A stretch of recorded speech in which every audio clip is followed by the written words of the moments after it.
listening to the seventh inning stretch right here on VSN. Now to your hosts, Logan Stone and Josh Edwards.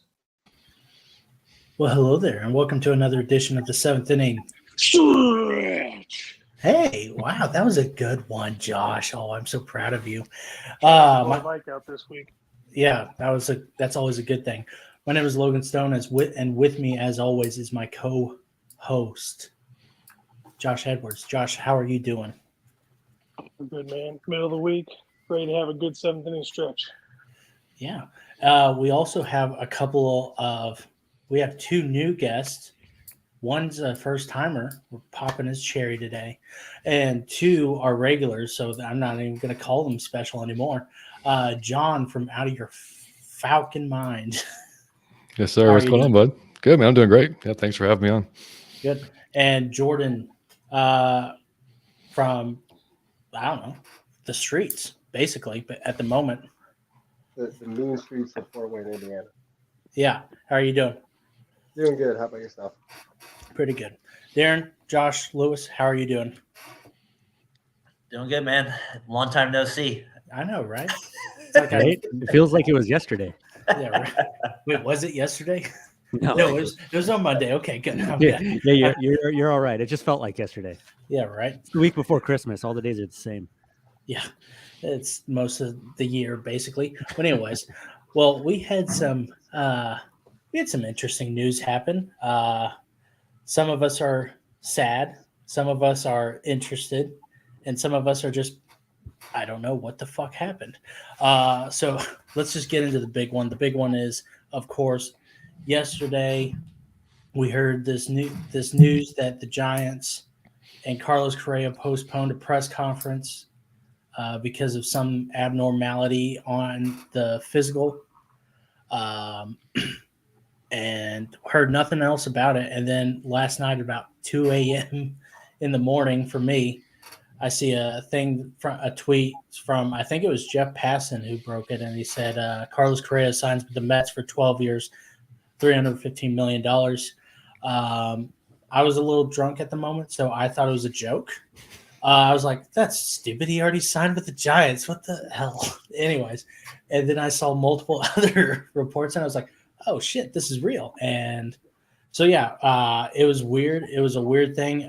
There's a lot to the story, a lot of details I want to get into because it's really fascinating. Josh Lewis, as our residential Giants fan, how did you feel about that? Not going to lie, it hurt. I'd imagine. No, we're starting to get. I feel like we're starting to get a lot of that. Always the bridesmaid, never the bride type of vibes going on. So, I did see somebody looked on the bright side today, saying, "Hey, it was longer than Aaron Judge was a Giant." So maybe it was pretty all right, but. Nah, man, like it's rough because I mean you're at the point in the off season now where it's like you're looking for the bargain bins, right? Like it's not there. I mean, there's some solid players out there, but there's not nearly the superstars out there anymore, and so missing out on that when you thought you had it already was a pretty big bummer. I don't know. It might work out for them in the long run in terms of not having all that wrapped up, but in one player. But I don't know. Unless there's more changes, then I'm not particularly confident in that right now. So it was definitely painful. I'm trying to still stay in the Christmas spirit and not think that Christmas is dead now that Correa is gone. But it was weird to wake up to that this morning. Think of all the Correa jerseys that were bought as Christmas presents. Like, how do you even send that back at the moment? Jordan, how about you?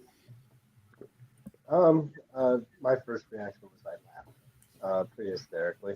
I'm sorry about your loss, Josh. I'm very sorry about your loss. But when I read the news of what happened, I kind of laughed, and then I said that the Giants were just getting blue balled this whole entire off season, and it's unfair because the Giants as a team and as a unit are not bad at all. And I feel like they're just one good star away from being good, but obviously, I feel like there was something else cooking.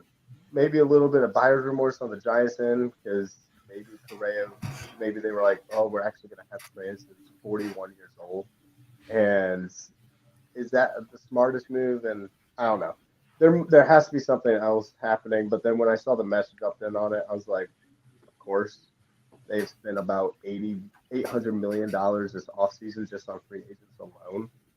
And I truthfully feel like it's not a surprise that he went there. But overall wise, not caught me off guard, caught me surprised. So. Aaron?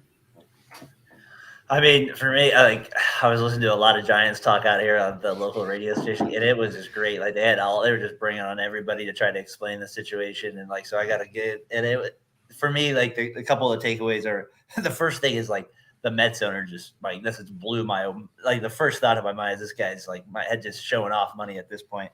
Then from the Giants standpoint, they just still have that. They just can't sign a big name back. I mean, since Barry Bonds in 1993. They just they just haven't been able to get the job done and sign the elite of the elite talent.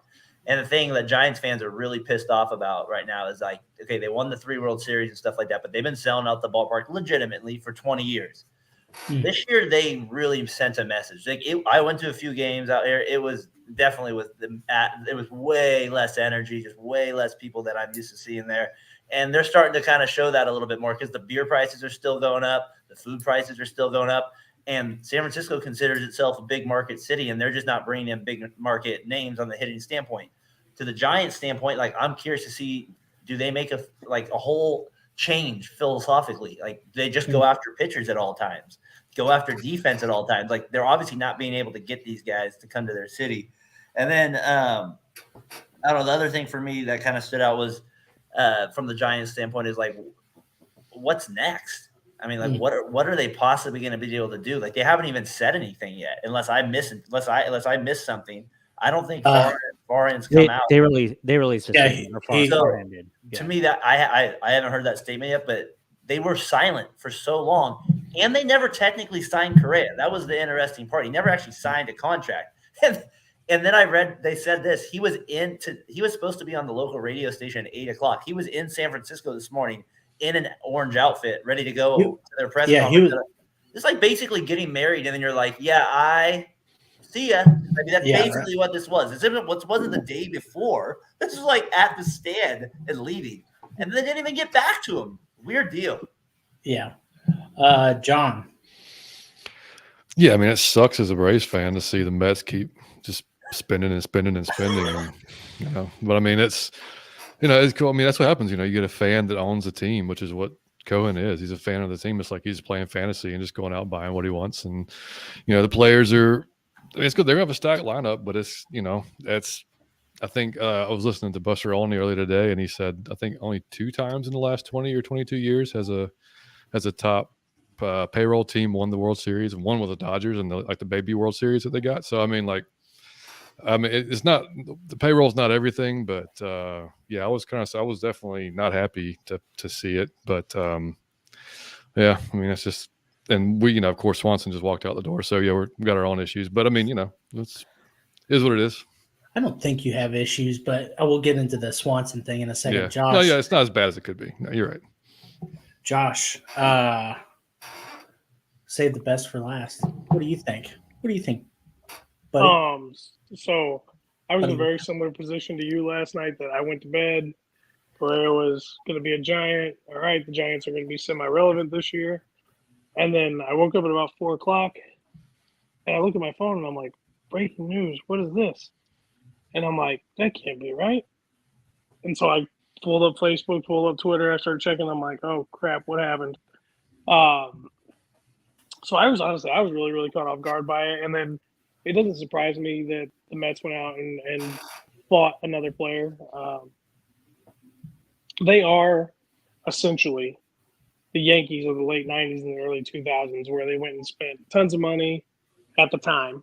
And they bought their roster, and they ended up with 1 World Series out of it for a 6-year stretch where they had that big group of players. So I think the Mets are just following the Yankees of 20 years ago strategy, and they're going to try to buy a World Series or two a year. Now, mind you, the Yankees only got one World Series out of having that group of players and having all that money spent. So I'm not really worried about the Mets. They're going to do what they do every year, and they're going to probably choke somewhere along the postseason. I'm hoping it's against a wild card team because hopefully they don't get the first seed. Yeah, I feel kind of bad for the Braves, but the Braves just got a World Series, so I don't feel as bad for them. It's going to make the rest of the NL a little bit tougher. So that's kind of where I'm at on. I'm just shocked by it, to be honest, but at the same time, I'm not. Yeah. Good job, Josh. I don't know why I keep saying that in the noisy. You always say that. I know. Okay, so to Darren's thing, I should have said it before, but Farhan Zaidi releases a statement today, I believe. Yeah, it was today, wasn't it? Yeah. While we are prohibited from disclosing confidential medical information, as Scott Boras stated publicly, there was a difference of opinion over the results of Carlos's physical examination. We wish Carlos the best. Like Josh said, there was a lot of tweets, a lot of memes today about saying, they had Arson Judge for 7 minutes, and then they had Carlos Correa for 6 days. It's not fun being a Giants fan at the moment. I will definitely say I thought the Cardinals had it bad. I thought the Red Sox had it pretty bad. Giants have taken us, and they were like, "Listen, watch us, bitch." So that's yeah, right. I've never seen that happen before. I'm sure he'll pass his physical just fine up in New York. Yeah, well, yeah, and they already said like the physical thing is not a problem for us. Oh yeah, Mr. Met probably did it. He's probably the one out there doing it. Big ass paw hands, like yeah, he's fine. He's good. I was texting Ryan from BSing Sports last night. He was like, "What the heck did they find?" And I was like, "It's probably like they said he was 6'2" and he's really 6'3" in his head, and like that 1 inch really makes a difference or something." Like, but I heard it was back to when he was in. They had a couple people on. They were saying it had nothing to do. It was pre-drafted. So there was something in his medicals that were something before he was even drafted. And I guess one of the guys that's high up with the Giants now was with the Astros at the time they drafted Correa. So, and he's still at the Giants now. And my guess is there's some significance between that and then these scans that have come up beforehand. I don't know. Like they say, it's not the back.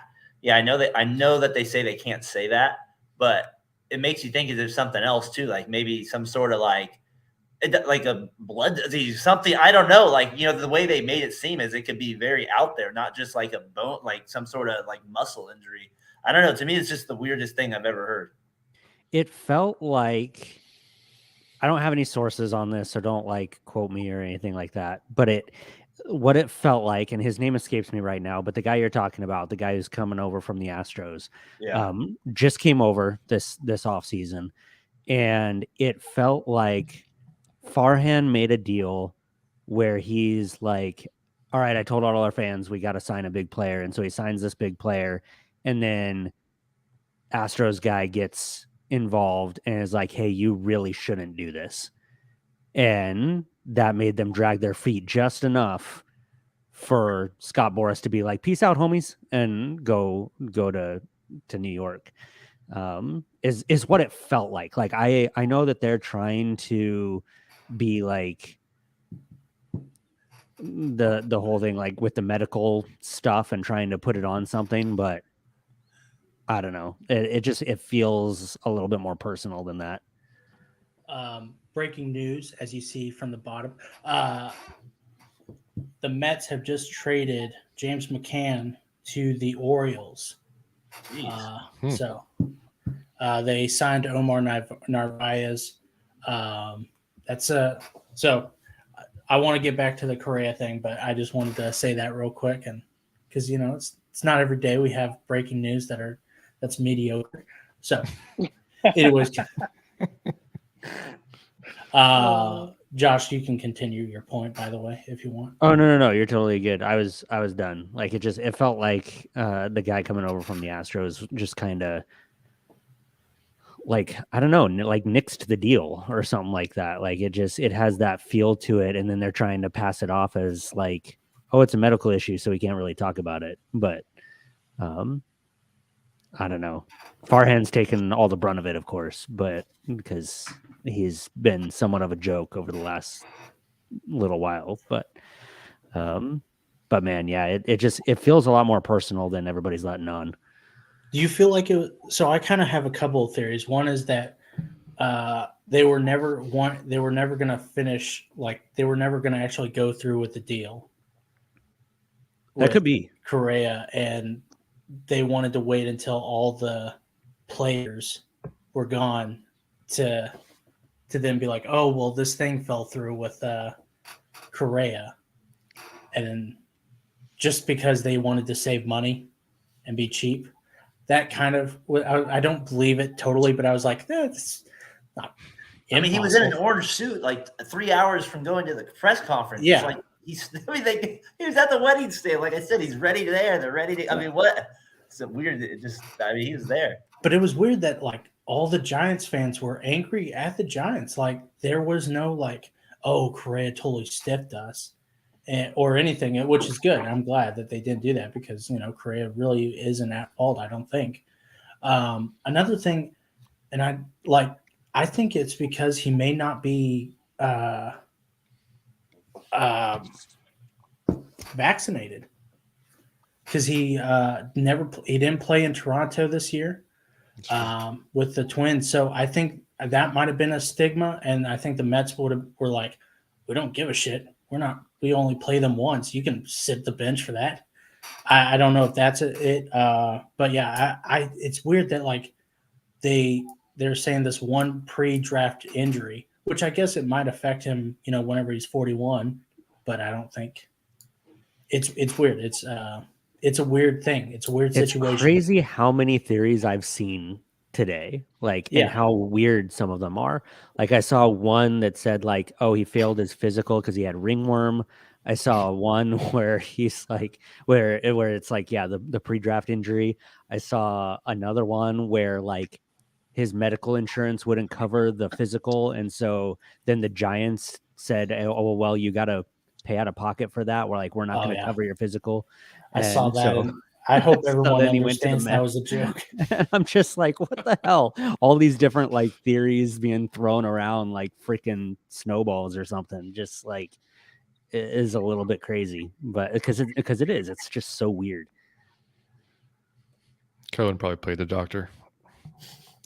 A little something. Hey, this needs to be a bad physical. Dirty Mets. See the video of the little Twitter thing where it was like that. The old man where he like checking in these guys. They're like Mets physical and Correa shows up. Oh yeah. Walk right through. Great. Yeah. That's perfect. Yeah. I mean, they called him in Hawaii, Cohen. Like, imagine what an advantage. He's 3 hours behind time too. I mean, he's like, he's probably at a luau, man. Yeah, got his Tommy Bahama shirt on. Yeah, roasting a pig. Yeah. 300 million. He probably, how many olives do you think he had in that cocktail that night to get that going? That was like, that's probably, he's ridiculous. I mean, that's just stupid. Do you think the Mets are driving up the price too much now? Yes, absolutely. Yeah. They're overpaying for on average players. Oh my sure. God. I mean, who? Adam Ottavino for what? I mean, Nemo? Come Brandon on. Nemo? Ottavino got paid what, $7 million? Which isn't bad because he's one of the best relievers, and this is a very not stale, but like very bare free agent market. We knew going into this, which is why last year every team was kind of getting their players then because it was so big. I mean, that was probably the biggest free agent class I'd ever seen. By the way, if he had ringworm, why don't he just take the Clostebol like Tatis did? But anyways, or cholesterol, as Darren liked to say. Yeah, I remember I watched that Fat Boy Fade Away back then. But anyways, I just call it cholesterol. yeah. Yeah, it's just weird. It's weird. How dangerous is that Mets lineup though? They say Correa is now playing third base. I don't know where Escobar is going, but I mean, I guess he's a utility guy now. But I mean, which this is a question in and of itself. Like Correa is a better second or shortstop than Francisco Lindor is. I think I would rather have Correa at short, but that's whatever. Darren, what do you think? I think the lineup, when I looked at it, I think it's definitely going to be one of the more solid lineups in the league. But I always question sometimes too those big signings at first and getting off to cold starts. They're a little right-handed heavy to me too. That's the only thing I noticed when I looked at their lineup as well. I was trying to think in their division though, like, I was thinking of John's Braves and stuff like that, and like the pitching that they're going to have to face. I just think I don't see dominance. I see a really good lineup, but I see also like Lindor's the big guy to me. Like he really struggled that first year, and then he was good last year. Alonso's just going to be Alonso. He'll hit his usual 40 bombs. He's healthy. I expect that. For me, it just comes down to their top of the lineup guys. That like I don't believe in like Jordan. Like I don't believe in Nimmo at all. Like I don't like that's overpaid to me. Like I know he had a good season. I'm not a big McNeil guy. Like the top of the order still. I don't know. We'll see. If they bat Lindor 1, I might feel a little better about their lineup. Yeah. John, yeah. Go ahead. I was going to say, Nimmo and McNeil drive Braves fans absolutely crazy. They kill us every year. But, yeah, no, I think I don't know, the transition for him to third may not be just as smooth as people. I mean, he's a great defensive shortstop, and I mean, like I'm old enough to have seen Alex Rodriguez transition from short to third for the Yankees, and that wasn't exactly a smooth. I mean, he had little hiccups there as well when he made that move, and I mean, things coming at you a lot quicker at third, so he's going to have to make that adjustment. But yeah, I mean, like Darren said, there's going to be a ton of expectations on that team, and being in New York already, I mean, the guys that have been there, they know that media is going to be all over them every day. It's a different animal there, so I mean, if they don't live up to it, they start in a bad streak or something like that. This is going to we'll see how they respond to it. But yeah, it's a tough place to play, especially like I said, when you got a ton of expectations and an owner that's spending $500 million. I mean, the luxury tax alone is more than like 10 teams. Yeah. Total payroll. Yep. It's ridiculous. Yeah. Yeah. Like 111 million, something like that. Yeah. It's ridiculous. Josh, Edwards, I got to figure out something. I mean, we don't need to beat a dead horse to death, even worse. But I mean, what's going on is insane when it comes to the value in the market and how they're overpriced and everything. And you've heard me go on about this before multiple times. It's going to come to a head at some point. I know you don't think it will. In 10 years, you think these $400 and $500 million where we're heading to contracts are going to look like $10 million. But I mean, it's insane to me what's going on and the way they're pricing everything out. You're either going to kill part of the franchises in the MLB, or you're going to drive the pricing so high fans can't enjoy the game anymore down the road if this continues at the pace it's going at. Yeah, the next CBA should be interesting. Was that 27? Yeah, I think it was. Yeah, something like that. I'm because we just had one this year. So yeah, wouldn't it be 5 years? Mm-hmm. So I mean, like I said, I'm not going to be a dead horse, but you know how I feel about these players getting paid the way they do. I have a couple of epic rants out there if you go back and watch our old videos. Lewis. Man, I'm like, I had the little inkling today. Like I was kind of joking in our group chat, but like at the same time, I'm like, man, they better pull out all the stops for Ohtani next year or something, because they gotta make up for this in a big way. I also had the thought today of like, hey man, like you might be able to get him cheaper now before he hits free agency, but sign him to a new deal and trade for Devers from the Red Sox. I mean, just try and pull something out of your ass and try and like just salvage this somehow. Because I mean, looking at the roster right now, like they could very well finish dead last in the National League West, and I think a lot of people are sleeping on the Diamondbacks, but they're nowhere close to competing with the Padres and Dodgers. other than somehow, like they did 2 years ago, playing computer ball well enough to somehow eke out 100 wins. Like, it's just that team wasn't dominant either. Like, I know we try to give them so much credit for 107 wins, but that team wasn't dominant at all. And so it's just, where do they go from here? It's like what Darren said earlier. Like, I feel like there does have to be some sort of philosophy shift. What that looks like, I don't know. Whether that's moving from Farhan, whether that's like Darren said, I liked that idea of whether you're focusing on defense and pitching like the Giants have in the past or whatever. But something's got to give, because Giants fans are absolutely pissed at the current regime. So Yeah. And Jordan. When I first look at the lineup, I think of how they're going to mesh well together, because we've seen the Dodgers for like the past like 5 years lead their division, have the best record in baseball, and then get eliminated within the first or second round of the playoffs. And to see what the Mets are doing, paying astronomical amount of money for really good baseball players, don't get me wrong, but also at the same way overpaying them and driving the prices like crazy, I feel like is hurting their team more and not building it the way that they want it to build. On paper and on MLB The Show, they're going to be fire. But in reality, are they actually going to be able to keep up with the hype that they actually are bringing to the table? Because you have Alonso. He's been fire for the last like 3, 4, or 5 years. And then you have Correa, who had a down year last year, but he was a twin. Who cares? And then Francisco Lindor, who's also an all-star. You have a lot of egos on that team already. And when you bring money involved into that, that just increases their egos a lot more. It's all about team chemistry, in my opinion. And that's why we see the Tampa Bay Rays always do well somehow, just out of left field or whatever, because they always have that team chemistry and they don't have the biggest payroll. And I feel like the Mets are hurting themselves a little bit, personally. I feel like the Giants kind of lucked out with not getting Correa, because I feel like having Correa at 41 is a terrible mistake. We saw how that went with Albert Pujols. It didn't work well with Anaheim. So that's just my thoughts when it comes down to the whole Mets situation. Yeah.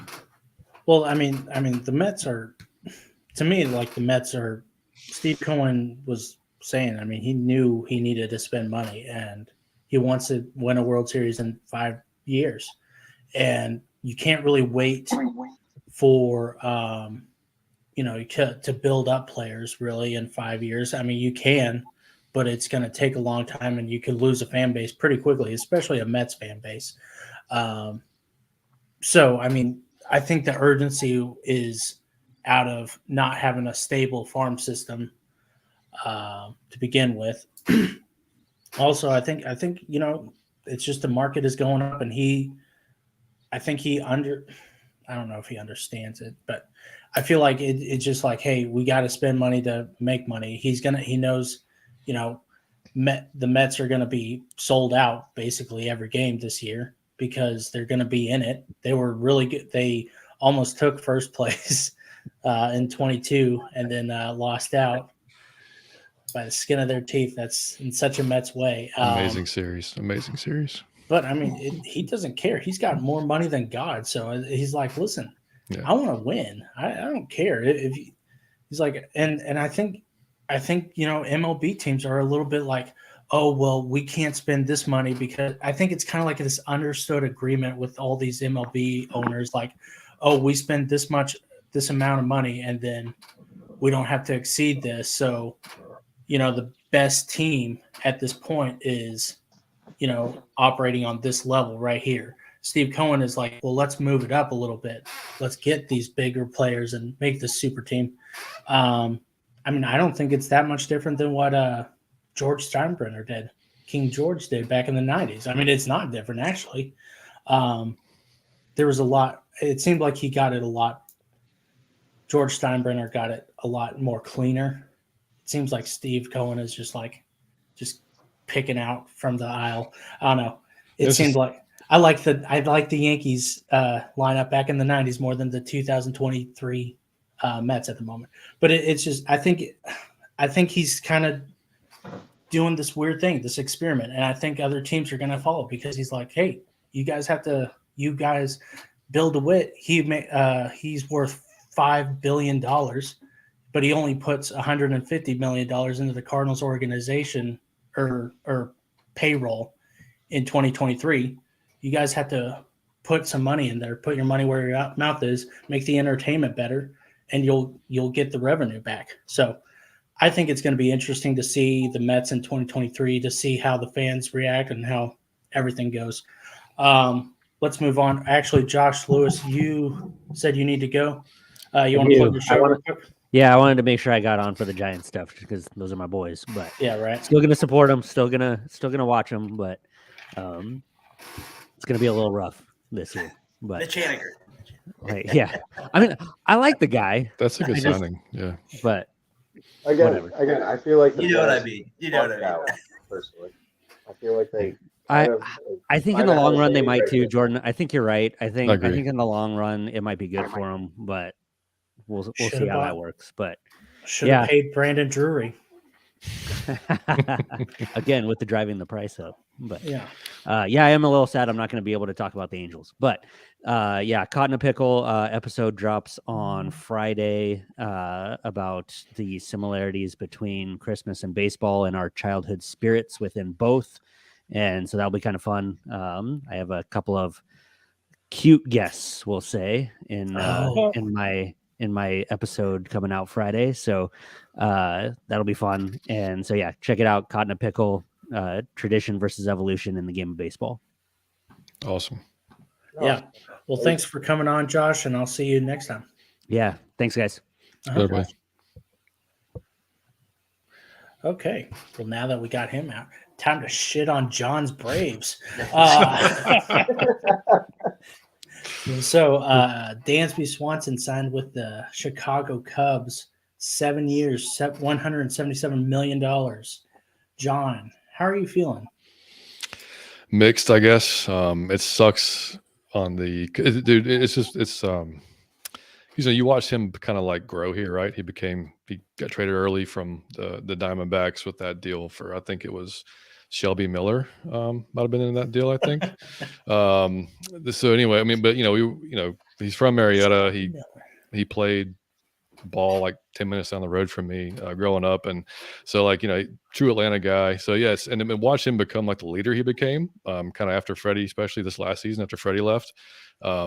He was the unquestioned leader of that team. So it was that part of it sucks because just his work ethic, everything about him, just a great dude, great team guy, and insane. I mean, plus defender. The bat really just came around last season. Was like his, it was good for him, great for him. Your contract year and you freaking go nuts. That's awesome. But it hadn't been the stand. That's not been his norm. I mean, he's a very, very streaky hitter. So, and I didn't think once Xander signed that deal, I knew there was no way in hell we were signing Dansby. That 280, whatever it was. So I was like, yeah, we're not even gonna be close. And it was, I think they came out that we offered him early last season 6 years for $100 million. They countered with 6 years, $140 million, which we did not do. So at that point, it was. I don't know that they even had any communications after that point. And Alex, I mean, Anthopoulos, our GM, has said on multiple occasions, like what keeps him up at night is being able to keep this team sustainable and winning for years to come. Not just like win now, but he's dead set on he's made these mistakes in the past with the Dodgers, with the Blue Jays, of going out spending a ton of money, and then it not working, and then they're screwed. He's trying to build this, I think, a little bit differently. And I mean, I can't. He's done a great job. I'm not even gonna sit back. I mean, if we didn't have, I think I've seen different projections for Vaughn Grissom. I mean, one of the writers around here think he's going to be like a utility player, and then I've seen other projections. It's like, oh yeah, he's going to be a stud, And I mean, he's working with Ron Washington now, like in New Orleans, during this offseason. So, I still wouldn't be surprised if they went out and got like an Elvis Andrews or something like that, like a vet to be back there behind him or something. But who knows? I mean, it's, as of now, it's going into spring training as Vaughn and Orlando Arcia are going to be fighting it out for the starting position. And then, you would think that if all things equal, they'd give it to the young guy, just because he's got, we've seen Arcia, he's seen what he can do. But yeah, like I said, it sucks on the surface, but I'm kind of glad we didn't pay 177 because, I mean, kind of the same reason. I understand it's a lot. That's way different than 315, and he's not going to be 41 years old. Yeah. But for the similar reasons, it's like, I mean, I just don't know that I trust that his offense is going to be that consistent. And how he is in Chicago, he's going to be, I don't know where he's going to hit in that lineup, but he's going to be asked to do a lot more offensively in that lineup than he would have been in our lineup. So I don't know how that's going to, how he's going to handle that as well. But yeah, I mean, this sucks. I mean, Freddie 1 year and Dansby the next year. I mean, that's two cornerstones right there, gone, boom, boom. So it sucks. Yeah. Yeah, $25 million a year. I will say this right now, like Dansby Swanson, I wouldn't pay him that much. Yeah. I wanted Dansby Swanson bad, but $25 million. I don't, for a guy who was really good offensively, not great offensively. 776 OPS and a 115 OPS plus this year. Mm-hmm. Not worth. I mean, I think 20 was pushing it. So I think the Cubs valued it. I mean, Dansby may be on the up and up. We may not have even seen his ceiling. He may be an 830 OPS guy next year. I would not have done that. Darren. Yeah, it feels like a lot of money for him. But the thing that's interesting about his stats is he's made such a home run jump in the last 2 years, like where he's hitting 25 as a shortstop, which stands out. He wins his first Gold Glove last year. There's a tendency for this thing to continue. So I think the Cubs are also paying him for his defense. He gets a lot of the money for that reason as well moving forward. John, remind me, was he the first pick or second pick that you guys First pick in the draft. Okay. Yeah. Out of LSU? Was that what it was? No, he was Vanderbilt. Vanderbilt, okay. Yeah, Bregman was actually number 2. Yeah, that's why he wears number 2, because he's an asshole. But that's right. I love that. That's the best answer ever. So I think they overpaid for him, but I actually kind of like the move for the Cubs overall. I think it gives them some stability in the middle of the infield that they haven't really had in a while. It's and that's not the easiest place to play defense either. And no shift. Not to interrupt you, but yeah. No, you're good. And I think that park, he doesn't really like. To me, Atlanta from afar always seems like a hitter's park. So I know it definitely is. Yeah. In Chicago, he might have some games where the wind's blowing in, but that's also a hitter's park as well. He gets a lot more day games there as well. I kind of like the move for the Cubs. Like, to me, it's not quite as crazy as like the Correa one in that regard. Yeah, he's not as good, but I see a little room where he could get better. I feel like his average could jump. He's only 248. Like, what if he starts hitting 275? Then that kind of just excels with that defense that he has as well. So I think it's a good move for the Cubs. And he plays every day. He does not miss a game. Yeah. I mean, he hasn't been injured. He played all 162 last year. He takes it personally. Like him and Freddie both, like they did not want to come out of the lineup ever. I mean, so 162 in 2022, 160 last year, and 60 in 2020. So all games. Hasn't played under the least amount of games he played was 127 in 2019. Aside from his rookie year, but I mean, that's pretty impressive. Josh, what do you think about this? And also, do you feel like Vaughn Grisham, I don't feel like the Braves are in such a bad shape because they have Vaughn Grisham. I think Vaughn Grisham is the answer. I like him. I love him. Yeah. Well, I think the Braves are arguably one of the scariest lineups in the NL because they have such a strong core. I'm very much – I don't believe in the fact that if you spend money, you're going to win championships. I think locker room cohesiveness and what happens in chemistry amongst the team is more important than how much money spent, probably because of how many teams we've seen with lower payroll win World Series championships. So I think Atlanta's sitting just fine. They have a great system. They have a great development system. A good core, good ownership, good management. I don't worry about Atlanta at all. They're still going to be very, very tough. I wouldn't be surprised if they win the NL East next year. When it comes down to Dansby Swanson, I love this signing for the Cubs. Really? And here's why. Because in 2 years, when his bat falls off and he's hitting 200, I get to sit and laugh about it the entire time because they're overpaying a player. I thought he was serious. I knew there was bullshit coming. You got me. I was like, no. I was Remember like, last week you- what he was saying about Swanson? He's trash. I was like, Josh can't be unbiased to save his life. But no, in all, let me finish now because I'm going to bring it all back circle here. I think he's going to do a lot for the Cubs next year. I agree. Anytime a player moves to a new team, there's the acclimation period.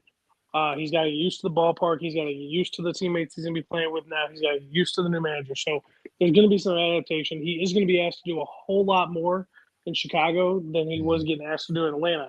So we're going to see how he handles that pressure. And it's Chicago, so he's getting paid. So if he doesn't perform, he's going to feel some pressure from the fans as well as management and everybody else. So, I mean, I think it's a good move for Chicago because I think he is going to be a valuable asset to them. Second half of this season, all of next year, maybe the third year. I don't see him being the long-term answer. I think years 5, 6, and 7, Cubs are going to be trying to unload that contract and get rid of him as well for whatever they have going on. But the Cubs were trying to buy up whatever they could this offseason, so this is probably the smartest player pickup, in my opinion, because he is a fantastic defensive player. He has been getting better and better at the plate. If he continues on the trend he's on, I'm going to be super, super mad about the signing. But if he does what I think he's going to do, where he's going to kind of plateau and then we're going to see what he really is in 2 seasons, maybe 3, then I love the signing, and that just helps the Cardinals continue to be a force to be reckoned with in a very weak NL Central. Yeah, and he's guaranteed to have like a month where he doesn't hit shit. Like it'll just be a month of just like you're like, dude, like I mean, like a 2 for 40 type of stretch, and you're like, I mean, it happens every season, But then he's very clutch too, though. Like he'll come through in super clutch moments, and I mean, he's got that type of whatever if you want to say clutch gene, whatever you want to say, like he's got that to him as well. So, but I mean, for that Cubs and for that team, he's a great fit. Like he's exactly like I agree, he's exactly what they need, at least for right now. So, and I totally agree on like what Jordan said earlier too, with the chemistry part and what Josh said. Yeah, that's huge. I mean, that's what the Snicker with the Braves, what he's been able to do here. I mean, since he's been, that's the same deal. I mean, like just creating that family type of atmosphere where players want to come, and I think that's what David Ross does a good job of doing too. To be honest, it's just a matter of them getting the players to do it. But Jordan, did you have anything to add on that? Yeah, you guys said a lot of the points that I was going to bring up, especially when I was going to bring it full circle around the chemistry portion. But as a Cardinals fan, though, I feel like I was annoyed with the signing because I really wanted Swanson. He has that good defense. He has a good bat. Granted, you did bring up a good point. I think you said it, John, that his bat is good, but you see it falling off because the man has not hit over 100 RBIs yet in his career yet. Hasn't hit over 280 yet, and his OPS numbers are increasing. However, he is 28, I think. I remember that correctly. Yeah, 28, I think. Yeah. He is 28 years old, and he's in the spot to where he needs to start producing. And if he's going to start producing, and he starts producing at right when this contract starts, I feel like that this was a genius signing for the Cubs. However, I do see my doubts with it, especially when it comes down to the bat portion, the offensive numbers, because like Darren said, he's expected to do a lot more now up on in Chicago. It's not like the whole situation to where you have him, Freddie Freeman, and then I was spacing out on the World Series team. But anyway, Freddie Freeman was that guy. Dansby Swanson now has to be that guy because you have a washed-up Cody Bellinger on that team now, with Dansby Swanson, and then who's the next best hitter on that team? Nico Horner, probably. Yeah. So out of those three players, Dansby Swanson is going to have to be that guy. I don't think he has that capability to be that guy. That's what I'm thinking, and that's why I think that he would have been such a good mix for the Cardinals, is because you would have had Nolan Arenado, Paul Goldschmidt, and then Dansby Swanson. Doesn't have to be that guy. Still produces at a very high defensive level, and then also has a good bat. But it is what it is. Huh? I said, don't forget about Seiya Suzuki. I think he's going to be. I think he's going to step up big. I know he got injured. He's going to have a breakout year. Listen, I think this is the same thing with the Rangers. Look, like they're not trying to, like they're not going to win this year. I don't think they think they're going to win this year. I don't think they think they're going to win. Like, I mean, they could have signed Carlos Correa or Trey Turner. They weren't going to win this year. And I think the Bellinger thing is kind of an experiment as a like, hey, if you do really well, we would love to offer you a contract next year, because a really good Cody Bellinger is better than half the league, honestly. So I think this is a good first step. I think next year and the year after that, they're going to go after some other guys. They'll probably need a first baseman, third baseman, outfielder, maybe a catcher. But, I mean, I think it's a good start. They've locked him up for the foreseeable future, 7 years. And I think they're going to start making progress for other things. I just don't think Swanson is going to be – I don't think I would have paid $25 million for it, but I get it. He was the last shortstop on the market, basically. They needed to overpay. So, anyways, so there's that. They are looking at Trey Mancini right now, though. They should. If I'm Trey Mancini, I don't go, but whatever.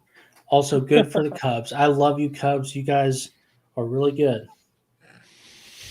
You unbiased fucks. Okay, JD Martinez signed with the Dodgers for $10 million 1 year. I didn't really think this was that big of a deal, but I did think it correlated with a bigger story, which was the Red Sox being complete and total dumbasses. I went on to Tom McCarthy's podcast the other day, and we bitched about Boston Tom. We bitched about the Red Sox. They're just being very confusing. They released Eric Hosmer, who is free for the Red Sox, by the way. He has 3 years left on his contract and is owed $39 million from the Padres. So the Red Sox had a free player and they DFA'd him. And then they went and then they signed Justin Turner for a 2-year, $22 million deal. And then let JD Martinez, who has said multiple times that he loves being a Red Sox and he doesn't want to leave and that he would resign. He even said at the trade deadline in 22 that if you guys traded me, I would still come back. So you guys, I will have no difference of opinion. You guys can trade me away, get all the prospects you want, and I will come back to the Red Sox.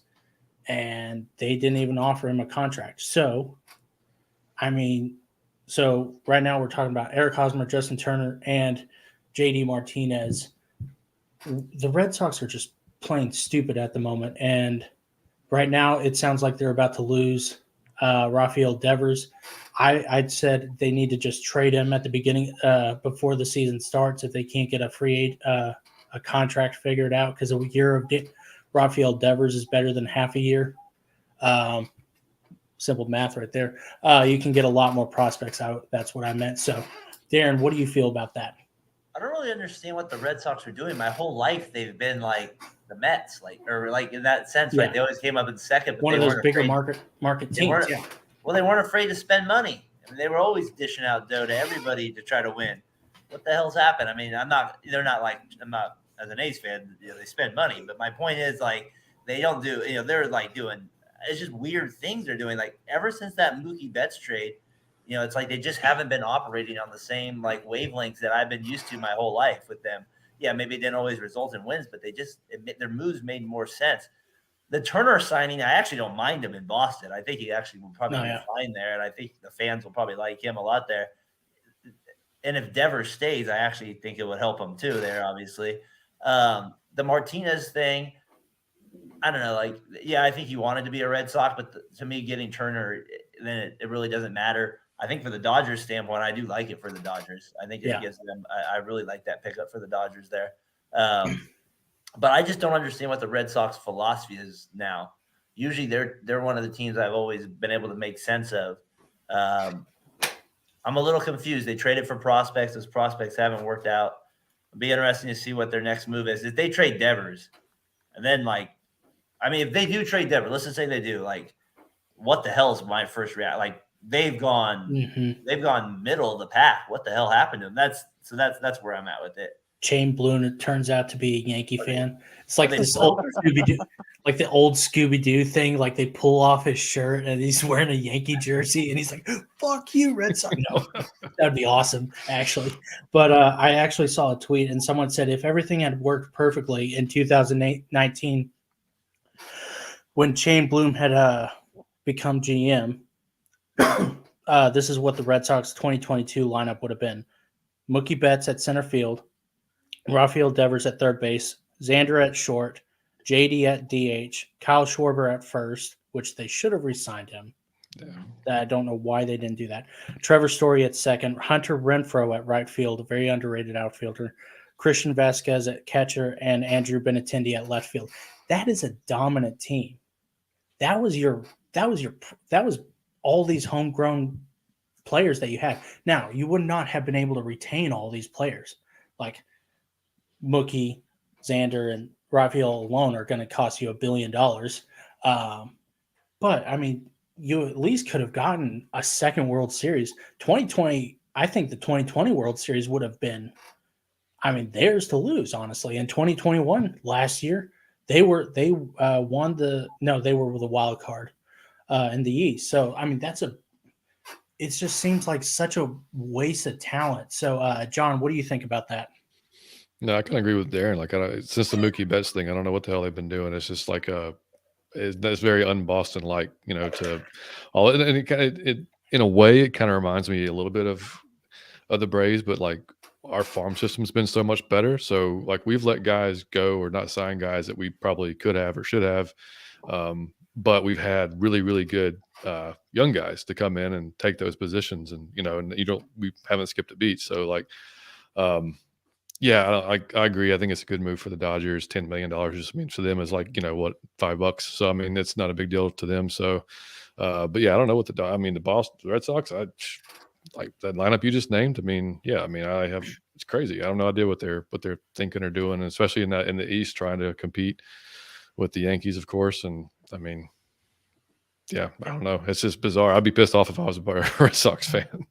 And think about this, like the biggest guy that like they've gotten back were Alex Verdugo and Jeter Downs, and they just DFA'd Jeter Downs too. Yeah. Jordan, what do you think about that? When they got rid of Jeter Downs, I was baffled because I complain about the Cardinals front office being horrible and making horrible decisions and everything. But then when you look at the Red Sox, they have no idea what they're doing. They have all this homegrown talent, like you mentioned before, back in 2018, and none of them are there. They had the opportunity what was that? Oh, that's bizarre. Oh yeah. It was crazy. It's crazy. And then you also have JD Martinez, who has vocally said that he wanted to stay in Boston. And then you don't give that man a chance to stay in Boston, one of the better DHs in baseball. So you're going to let him go across the country to LA? No. I truthfully don't think they know what they're doing. And then rumors of players that they are wanting that have no added benefit to their team. Again, makes 0 sense to me. I feel like they from a Xander Bogaerts perspective, didn't Xander say that he was willing to sign for less to stay in Boston? I Because don't I think I remember. read something that said something like that he wanted to stay there and was just he wanted to be there for 6 years and said that he would accept a 6-year, $100 million contract. I don't And- remember. I don't remember exactly, but I know that they were like they lowballed him at the beginning of the spring training in 22. Yeah, they just offered him a 1-year contract. Yeah. Like, and the Jeter Downs thing, I just don't get it. That really bothers me. A rookie, you're just gonna DFA him for what? Like, he has done nothing but shown you that he just needs time to develop. And I feel like he'll be a solid player. And whoever gets him is going to be a lucky team. Josh, what do you think? And do you think Rafael Devers gets traded at the beginning of the season or before the season starts? So first, JD Martinez to LA. I mean, why not? Why not pick him up for $10 million on a 1-year right. deal? So great move for LA. It pisses me off because I hate the Dodgers on a personal sense. They're a lot of fun to watch though as a baseball fan. So I want to clarify that. But when it comes to Boston and Devers, who the hell knows what's going to happen? This dude, Bloom, who's running the team, is either insane, drinks way too much, or No such thing. he's doing a whole lot of drugs. Because he is just dismantling this team from the inside out. And either he doesn't know what he's doing or he's doing it on purpose and he has some kind of plan. But God knows what the plan is. I don't know what's going to happen with Boston. I being that it's from St. Louis and I'm a St. Louis guy, I don't ever want to see Boston be good in any sport. So as a Cardinal fan, yay, Boston's disintegrating right in front of our eyes. As a baseball fan, this is horrible for the MLB. The New York Yankee Boston Red Sox rivalry is huge every year. I mean, those are nationally televised games. If Boston's not going to be able to compete with the Yankees or even put up a decent game, that's going to hurt the ratings and give people something else to go do instead of watch baseball. This is why, as a Cardinal fan, I always love it when the Cubs are actually good because those games are nationally televised games and they're good for the sport. So who knows what's going to happen in Boston? My question is, how much longer does GM have a job? Really? It's weird. It's all weird because it seemed like the owner, his last name is Henry, I think. He just seems checked out. And talking to all the Boston fans the other day, they're like, we don't understand because they've seen the drought. They knew what it was like to not win a World Series for 100 years. And they don't want to go back there, but they keep seeing like they see this complete and utter meltdown in the span of like 3 years. It's just it's not good. I mean, it really like that. It's the understatement right there, but it's really scary as a baseball fan. And I told him, I said, listen, I love the Red Sox. As a baseball fan, it's the Yankees, the Red Sox, the Cardinals, the Dodgers. Those are like the quintessential teams in America, and the Athletics. So good. Thanks. But I'll pay you tomorrow. I'll pay you tomorrow. yeah, thanks. Sorry, I just saw Darren. I was like, I haven't jabbed him. Hey, they're an original franchise. We have a lot. We're right up there with championships. Maybe not with Philadelphia. Yeah, right. But yeah, it's just it just doesn't make sense, and to see them underperforming and see them not care, it seems like it's sad, and it's really infuriating because, like Josh said, you love to see those Red Sox and Yankees rivalries, especially I rewatched, Alex Rodriguez yelling at the pitcher. I can't remember who the pitcher was now. It wasn't Pedro. Yes, Pedro. Yeah. Was it Pedro? Yeah.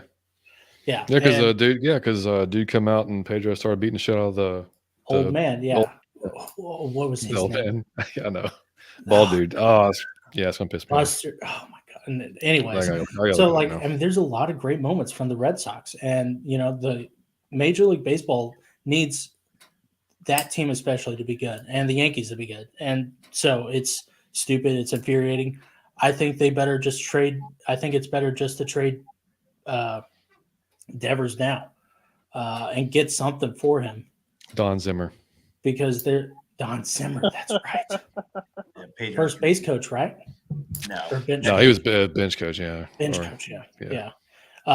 Oh gosh, Hey, just seeing him. What? Yeah, go ahead. I was just gonna say because you brought that up, it just made me think. You're right about the Red Sox and Yankees in that sense. It's not really great to see the Red Sox. It's not Yeah. like yay Red Sox. Not like that with them. But you're right. That period of time, that was some awesome baseball. So I will. Yeah. The Red Sox Yankees were like that. That was some awesome baseball. Yeah, you're gonna see shit talking, and I mean, a lot of it was great. Yeah. Yeah. Of course, that was in the Absolutely. early 2000s when the A's were legitimately there.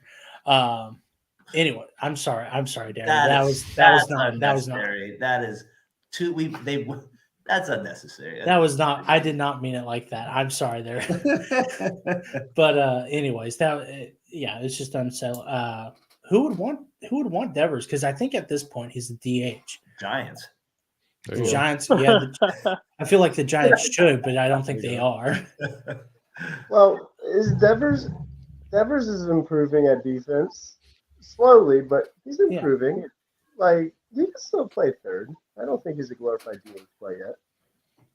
Let's see, how old is he right now? Oh, he's 26. So yeah, he could improve, but I think he's just better suited as a. I mean, His bat is really good. He's always. Oh yeah, you're buying his bat. 300. Yeah. His bat offsets his defense far and away. But So. his defense, in my opinion, has been improving, and I feel like we're about to see not like Nolan Arenado worthy, but better defense than we are used to seeing him play. I wonder if I think the Dodgers would be a big one too. They need a third baseman at the moment. That's true. They would do it. I'm sure the Mets would fit him somewhere. Probably put him at.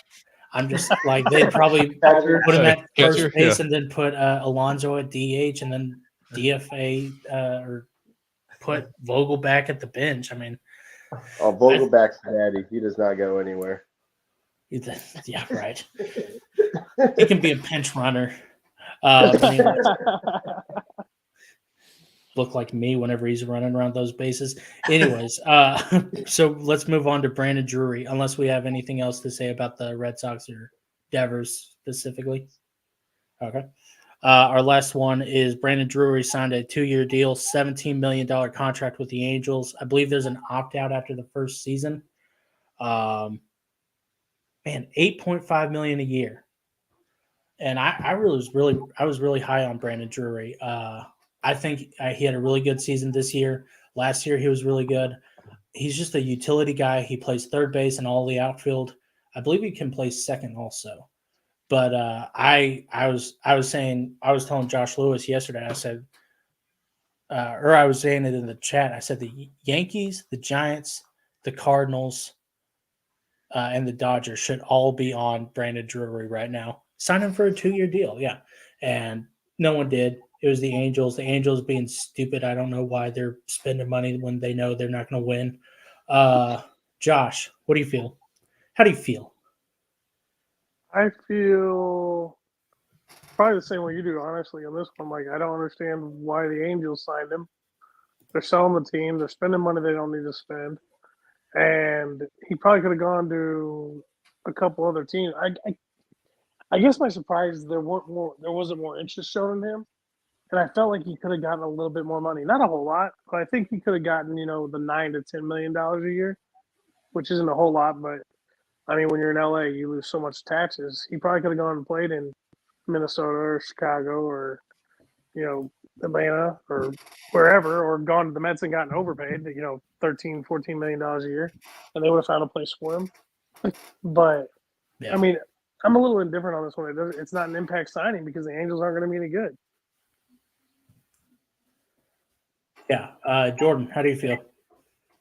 I mean, the Angels don't need bats. Like, they don't need bats. They don't need fielding. Truthfully, their bats and fielding aren't the reason why they suck. It's that bullpen and their starting pitching. And yes, they are selling their whole front office is just a mess, and their ownership is a mess.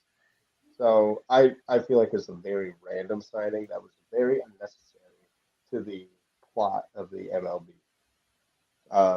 That's just my that's it. There's not much to talk about when it comes down to it. Yeah. Jordan, you need to go, right? Or do you? If this is the last segment, I'm good. Yeah.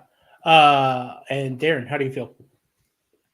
Yeah, it's funny. He really has. You mentioned utility player. That's pretty much what he is. Like last year, he had that career year. He won the Silver Slugger there, the award. Like that's, to me, it just feels like a one-off season a little bit. So I think teams were afraid to kind of go big with him. I'd be curious in that contract if he has an opt-out after this first year. Just curious if he did. He does. Yeah, that makes sense because I think he's banking on another big year. I mean, why wouldn't you want? Honestly, I think it's a great spot for him to sign. I mean, he's got, like, let's just say hypothetically, Trout plays 140 games, Ohtani plays 135 hitting, and he's batting 5 in that lineup. There's a chance for him to get a good amount of RBIs. Maybe get a, next year that's where he cashes out at age 30. I don't know. Like, I think that's what his probably long game is thinking wise. So I actually don't think it's the worst spot for him to go. I don't think it helps them be competitive, like Josh was saying, necessarily, because it's the Angels and their pitching staff is still just a massive concern. It always is. I mean, they just haven't had any pitchers since Weaver left. And it's just but I do like Drury from his standpoint, like just making money. I actually think it's not a bad signing. Okay. That's fair enough. John. Yeah, I agree. I mean, the Angels, like, I always feel like they try really hard. Like they try hard. Like they go out there, they try to make those signings, and it just shit never works out for them. And it's like, but like Darren said, this pitching is always been ass. Like it's been so long since they've had good pitching, and you can't win without pitching. So I mean, you can stack the lineup however you want, but and it's weird. I can't remember the name of their GM, but he was Alex Anthopoulos' like right-hand man in Atlanta. And he went there. So I would imagine like they would eventually start building pitching or trying to get that type of thing going. But I actually wanted Drury because, I'd love to get Ozuna's ass out of town and just put him in left field. And, that'd have been great for a year or two or whatever. But, Oh, yeah. Braves would have definitely benefited from him. Oh, yeah. I mean, they're really struggling for talent. Dude, if Ozuna doesn't do anything in the first month, they're going to cut him. They're going to eat the money. They're going to cut him. Man, oh, Marcell Ozuna. Guy's such a turd. Perry Manasian. Manasian? Is it Manasian? That's it. Perry. Yep. Cholesterol. Was it Clostable that it turned out to be? I feel like it was Clostable. But yeah, it's dumb. I don't know. I feel like the Angels, they keep saying, oh, well, we're trying to sell the team, Artie Moreno, and then there was like the rumors of Trout being traded. And then that kind of, as of right now, it's not really going anywhere. They're adamant that they're not trading Ohtani. And then they go out and sign, they sign okay pitchers, but then there was Carlos Rodon, who I think would have been a really good fit too. Yeah. There, even DeGrom to an extent, but I don't think Angels fans, all 5 of them, would have been forgiving of them getting another injury-prone player after C.J. Wilson, Josh Hamilton, and Anthony Rendon. But yeah, it's weird. good for you, Drury. You got paid a little bit. Hopefully you annihilate this year, and next year you get the bag. So Josh Edwards has something to have a heart attack over. I still feel bad for Mike though. I think he needs to be traded. Right? Who? Oh, Mike Trout. Trout. He just needs to go. He I needs feel to. bad for him. Anyways, well, that's going to conclude today's episode. It was a quickie-ish episode. Got a little distracted. Had a little bit of technical difficulties from my part. My bad. It's my fault. That I'm happens sorry. to the best. I didn't hear you, Josh, but okay. You started talking into a tunnel. Darren, how can people find you?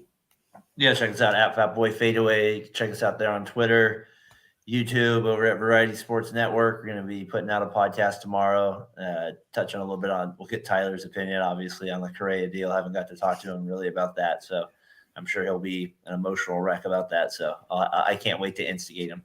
So that'll be fun, and then we'll be obviously breaking down the Warriors Grizzlies Christmas Day game and touching on the football game Sunday as well. So yeah, check us out over at Fatboy Fadeaway. Trying to get over to 150 subscribers is our next goal. So anybody that can help towards that, we'd appreciate it. Yep. John, how are you feeling? Oh, I'm great, man. That's a great show. Appreciate you coming. I don't know why I asked awesome. that. Yes, I mean, I've had one bourbon. Yeah, I'm probably gonna have another one before. I'm not working tomorrow. It's great. This is I'm feeling great. This is awesome. We can keep going. I'm good. Yeah, you feel plugging something? Yeah, of course. Yeah, no, you can. My tag or our podcast tag on Twitter is right there on my screen. It's Out of Your Effing Mind. You can follow us on Out of Your Falcon Mind on YouTube or Instagram or Facebook. And yeah, we'll be myself and my co-host Mike. Obviously, we cover the Atlanta Falcons. If y'all haven't figured it out yet, the Falcon behind me.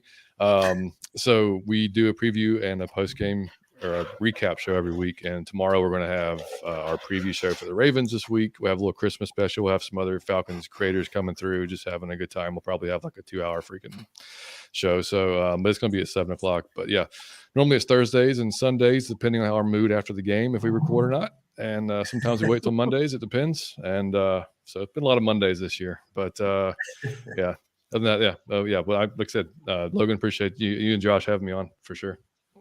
Oh yeah, no problem. What kind of bourbon are you drinking? Right now it's just Bullet. Okay. I mean, There's nothing look, wrong, boy. no, there's nothing wrong, but dude, for the price point, Bullet spot the fuck on, man. I gotta tell you. You just seem like maybe it's like the Georgia, and you kind of seem like the guy who's like, oh, I like this one that's been aged in this oak tree for like 30 years. And I do have some Eagle Rare downstairs. I've got some Rowan's Creek that's will like burn the shit out. Yeah, it's there, but okay. The Bullet's a little more cost effective. Listen, I'm actually 12 years old, but I had a sip of bourbon, and then all this hair came. No, I'm kidding. But explain why it looks the way it does. Hey, Josh, why don't you shut the fuck up? No, I'm sorry. That's not the Christmas spirit. And a happy go to hell. No, Jordan, why don't you plug some stuff? No, You have anything thank to- you. I don't really have anything to plug. Just that thank you for having me on. I look forward to making more appearances when it comes down to podcasts in general, especially on this page. And if just throw this out there as well, if I'm ever needed when it comes down to baseball talks, basketball talk, or football talk, I'll be more than happy to see if I can put you in my schedule to get you on there. I have a newborn, so schedules are very difficult these days. So, oh yeah, congratulations, by the way, on that. How you sleeping? My wife's listening, so I am sleeping okay. There you go. Hang in there, man. It gets better. It's a good answer. And Josh, how do you have anything to say? Well, another good show. Thanks, guys, for all coming on with us and hanging out. Check out all the 7th inning stretches, past, present, and future. Make sure you check, if you're a Blues fan, check Blues Notes. We're going to be on tomorrow night around 8:30. And then we have our holiday special that got bumped from tonight to Friday night. So if you're a VSN person and you've only watched like 7th inning stretch or Talking Gridiron. Come on in, join us for our Christmas special. You're going to see all of our different hosts, talk about all of our shows. We got a couple big announcements. So make sure you drop on in Friday night for that if you got nothing going on, or catch it on YouTube afterwards. And then we'll have a new Cardinals Chronicles episode coming up after New Year's Day. We're going to give the market a little bit of time. I'm hoping Jordan will join us for that episode. And Logan should be with me on that one too. Yeah, like Josh said, we are doing the holiday special. It will be at Friday at 8:30 Central Standard Time. There are going to be multiple announcements, big announcements, so big, so huge. It's great. Anyways, Trying to stay mature. I know, right? And this episode is also sponsored to you by the size of this phone. This is an Apple iPhone 4.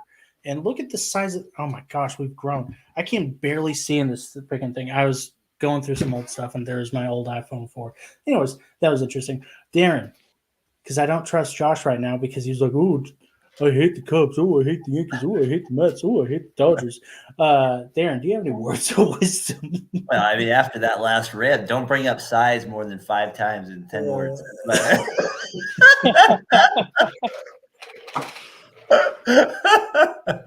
That's my word of wisdom. There it is. Stay classy. Stay classy. John, do you have a word of wisdom? Oh man, right here at the holidays, man. Drink good bourbon. Yeah, drink good bourbon. Yeah, avoid all political conversations at the Christmas table. Yeah, If you can. That's probably a solid one. Yeah. I wasn't such a stickler for the rules. Never mind.